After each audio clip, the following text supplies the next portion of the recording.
नमस्कार प्यारे बच्चों, सरस्वती विद्या मंदिर उच्च माध्यमिक विद्यालय पेलेबंगा की ऑनलाइन कक्षाओं में आपका हार्दिक स्वागत है। आज हम कक्षा 12 विषय हिंदी अनिवार्य में जो हमारा पहला पाठ संत वाणी कबीर है उस पर चर्चा करेंगे। कबीरदास जी के जीवन परिचय का एक अलग वीडियो आपको बना दिया गया आपके लिए, उससे जीवन परिचय देख लेंगे, परंतु कुछ छोटी सामान्य जानकारी मैं फिर भी बता देता हूँ। कबीरदास जी का जन्म 1398 में लहरतारा काशी में हुआ था। इनकी मृत्यु 1518 ईस्वी मगहर में, जो कि बस्ती जिले में है, उत्तर प्रदेश में ही है, वहाँ हुई थी। कबीरदास जी भक्ति काल के निर्गुण काव्यधारा में ज्ञानाश्रय शाखा के, जो से हम संत काव्यधारा भी कहते हैं, के प्रमुख महत्वपूर्ण कवि हैं। कबीरदास जी समाज सुधारक हैं, कबीरदास जी संत हैं, कबीरदास जी क्रांतिकारी संत कवि के रूप में भी जाने जाते हैं। ये फक्कड़ स्वभाव के थे। कबीरदास जी की जो वाणी है वो जो इनके अनुभव से निकली हुई वाणी है। इन्होंने अपने अनुभव को, जो इन्होंने देखा है, जो इन्होंने संतों फकीरों से सुना है, जो इन्होंने भ्रमण करते हुए जो ज्ञान प्राप्त किया हुआ है, देशाटन करते हुए जो ज्ञान प्राप्त किया, उस ज्ञान को इन्होंने अपने साखियों के माध्यम से, शब्द के माध्यम से, पदों के माध्यम से क्या है हम तक पहुंचाने का प्रयास किया।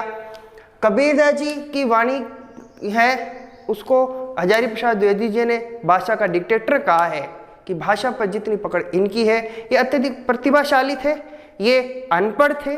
इनका जो भी ज्ञान है वो कोई स्कूली या कोई गुरुकुल शिक्षा पद्धति का ज्ञान नहीं होकर के इनके अनुभव का ज्ञान है। इन्होंने यह अनुभव नाथों से, सिद्धों से, संतों से, फकीरों से प्राप्त किया हुआ ज्ञान है। कबीरदास जी की एक रचना है बीजक, जो इनके द्वारा रचित न होकर के इनके शिष्य जो धर्मदास जी उनके द्वारा संकलित की गई है, जिसमें साखी, शबद और रमेनी के 3 भाग इसमें किए गए हैं। कबीरदास जी के हम दोहों की व्याख्या की बात करते हैं, संपूर्ण विवरण आप उस वीडियो में देख सकते हैं। कबीरदास जी के हम दोहों की व्याख्या की बात करते हैं। कक्षा 12 के पहले पाठ के 3 भाग हैं, कबीरदास, संत तुलसीदास और कृपाराम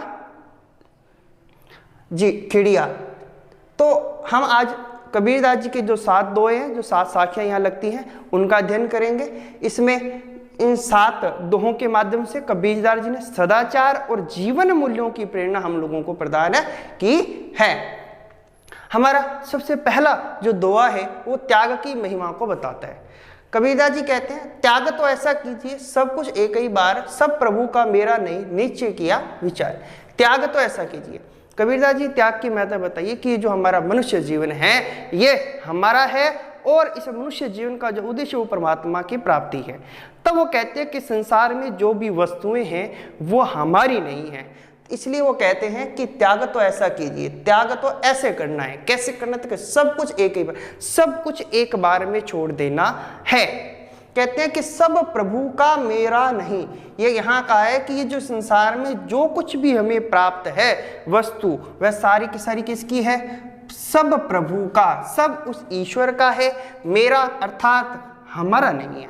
हम इस संसार की वस्तुओं के उपभोग करता हैं, वस्तुओं के लाभ लेने वाले हैं। वस्तुएं हमारी नहीं है, इसलिए हमें इनका क्या करना चाहिए? त्याग करना चाहिए। नीचे के विचार, इस प्रकार का निश्चय हमें विचार करना चाहिए। इस प्रकार कबीरदास जी ने यहाँ पर त्याग की महिमा को बताया है।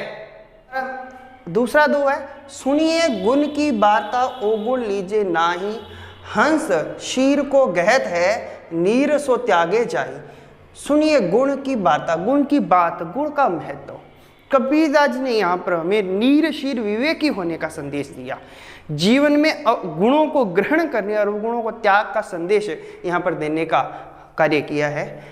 कहते हैं कि सुनिए गुण की वार्ता, कि गुण की बात सुनिए, गुण की श्रेष्ठता को जानिए, गुण के महत्व को जानिए। अवगुण लीजिए नहीं, अवगुण में अवगुण लीजिए नहीं, हमें अवगुणों को लेना नहीं चाहिए। कैसे? उदाहरण से स्पष्ट करते हैं। हंस क्षीर को गहत, क्षीर मैंने दूध, गहत मैंने ग्रहण करता है। हंस क्षीर मैंने दूध को ग्रहण करता है, नीर सो त्यागे जाई, नीर मैंने पानी को क्या करता है? त्याग देता है। हंस में ऐसी विवेक बुद्धि होती है कि वह दूध और जल में से दूध को ही ग्रहण करता है, जल को छोड़ देता है। उसी प्रकार यहाँ पर हमें कबीरदास जी कहते हैं कि हमें उस हंस की तरह गुणों को ग्रहण करने वाला होना चाहिए। हमारा जीवन गुण ग्राहकता वाला होना चाहिए, गुण ग्राह्य होने चाहिए और अवगुणों को निरंतर त्याग करते रहना चाहिए। तीसरा दोहा, छोड़े जब अभिमान को सुखी भया सब जीव, बावे कोई कछु कहे मेरे ही निज पीव। छोड़े जब अभिमान को, अभिमान माने अहंकार को। कबीरदास जी कहते हैं कि जब व्यक्ति अहंकार को छोड़ देता है तो कहते हैं सुखी भया सब जीव, इस संसार में सभी जीव मैंने जो हम जितनी भी मनुष्य आत्माएं हैं सारी की सारी क्या हो जाती हैं? सुखी हो जाती हैं। भावे कोई कछु कहे, भले ही कोई कुछ भी कहता रहे, मेरे ही निज पीव, ही मैंने मेरे हृदय में, निज मतलब अपने हृदय में क्या है? पीव मैंने परमात्मा है। कबीरदास जी यहाँ पर भावार्थ रूप में समझाने का प्रयास किया कि ये जो मनुष्य शरीर है, इस मनुष्य शरीर में अगर हमें उस ईश्वर को प्राप्त करना है तो उसमें एक बाधक तत्व है, वो बाधक तत्व है अभिमान। जब व्यक्ति इस अभिमान को, इस अहंकार को, इस मैंपन को, इस मेरेपन को त्याग कर देता है तो कहते हैं कि वह जीव क्या हो जाता है? सुखी हो जाता है। और कहते हैं कि जब व्यक्ति सुखी होता है ना, तब उसके लिए इस संसार में कोई कुछ भी क्यों न कहता रहे, क्या है उस क्यों? क्योंकि वो कहते हैं कि मेरे हृदय में मेरा जो परमात्मा है, जो ईश्वर है, वो विराजमान है और मैं उस ईश्वर की लीला में लीन रहता हूँ। वह उस ईश्वर की ही क्या करते हैं? गुणगान गाते हैं। इसलिए वो संसार के अभिमान में, कर्तापन के भाव से, मैं मेरापन के भाव से क्या हो जाते हैं? मुक्त हो जाते हैं। हमारा चौथा दोहा है, जाति ने पूछो साधु की, पूछ लीजिए ज्ञान, मोल करो तलवार का, पड़ा रहने दो म्यान। यहाँ पर व्यक्ति के ज्ञान की कदर करनी चाहिए, व्यक्ति की ज्ञान का सम्मान करना चाहिए, न कि उसकी जाति का।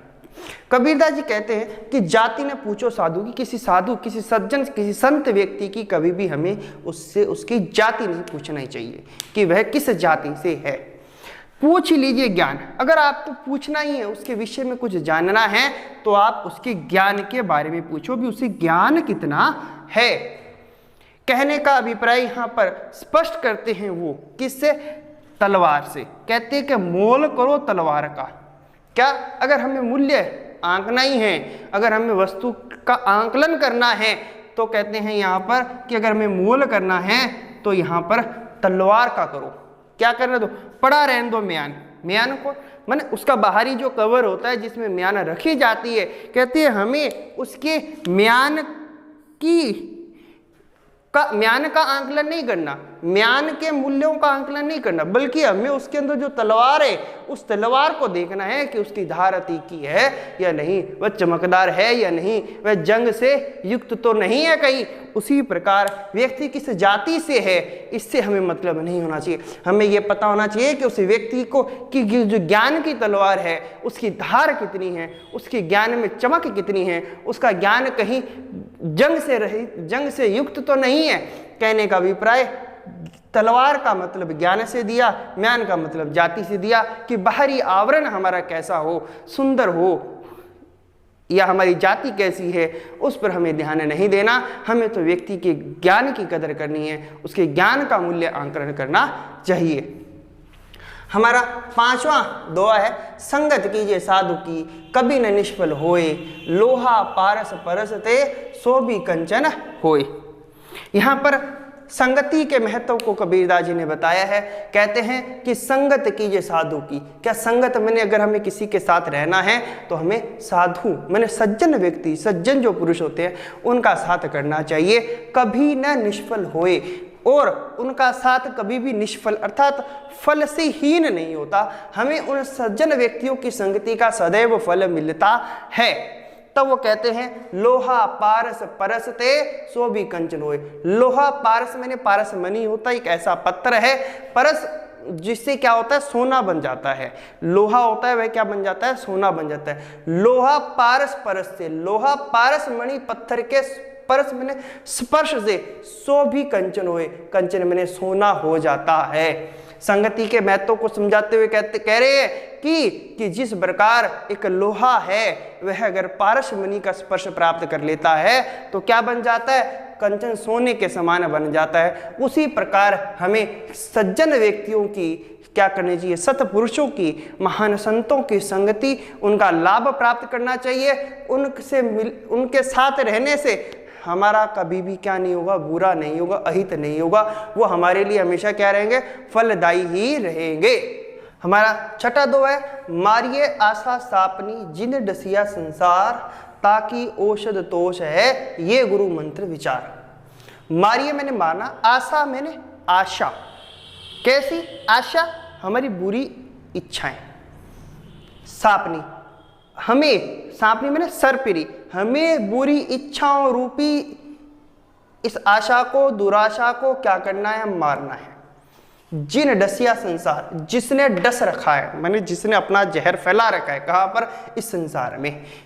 कबीरदास जी कहते हैं यहां पर कि हमें आशा रूपी, जो दुराशा रूपी सर्पणी है, पूरी इच्छाएं जो हैं, उन रूपी सर्पणी ने हमें डस रखा है और इसको हमें मारना है ताकि औषध तोष है।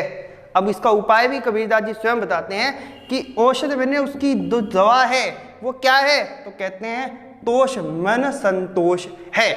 कि इस आशा रूपी सर्पणी को, दुराशा रूपी सर्पणी को, बुरी इच्छाओं रूपी सर्पणी को अगर हमें मारना है तो हमें संतोष धारण करना चाहिए, हमें संतुष्ट होना चाहिए, हमारा जीवन संतोषी स्वभाव का होना चाहिए। ये गुरु मंत्र विचार, हमें इस गुरु के मंत्र को क्या करना चाहिए, सदैव विचार करते रहना चाहिए।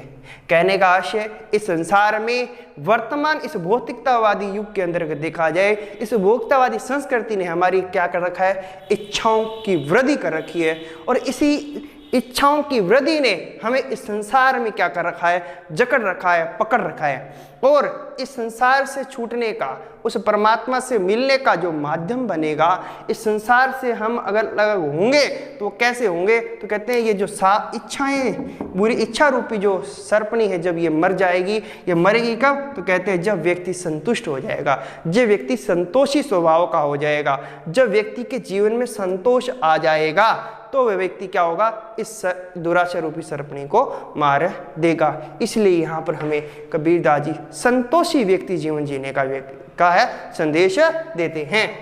इसका अंतिम दुआ है, कागा काको धन हरे कौएल काको देत मीठा शब्द सुनाए के जग अपनों करी लेत। कागा काको, काको मैंने किसका धन हरे, धन हरता है, कौआ किसी का धन नहीं हरता। यहाँ पर मीठी वाणी का संदेश दिया है, हमारी वाणी कैसी होनी चाहिए, तो कहते हैं कागा काको धन हरे। कौवे की वाणी को कर्कश हम कहते हैं, परंतु कौवे ने कभी भी किसी का धन नहीं रहा, अर्थात किसी को कोई हमारे धन को प्राप्त नहीं किया, छीना नहीं है। कोयल काको दे, और कोयल मीठी बोलती है परंतु उसने किसी को धन कभी भी दिया नहीं है। हमने कौवे और कोयल के गुणों के आधार पर, उसकी गुण क्या, उसकी वाणी, मीठा शब्द सुनाए के।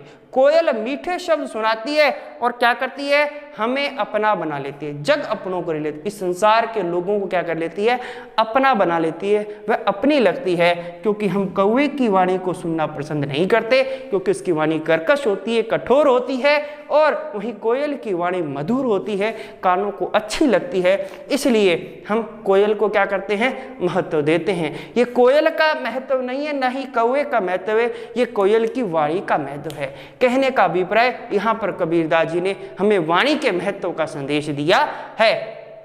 इस प्रकार जो हमारे ये 7 दोए हैं, ये हमारे जीवन में सदाचार और जीवन मूल्यों को अपनाने की प्रेरणा देते हैं। वो मूल्य कौन से हैं, एक बार पुनः हम बड़ी चर्चा में बता दूं। हमारा पहला मूल्य हमें त्याग की महत्ता को बताया, हमारा दूसरा मूल्य हमें गुणों को ग्रहण करने वाला बनाया, नीर शीर विवेकी होने के बारे में कहा।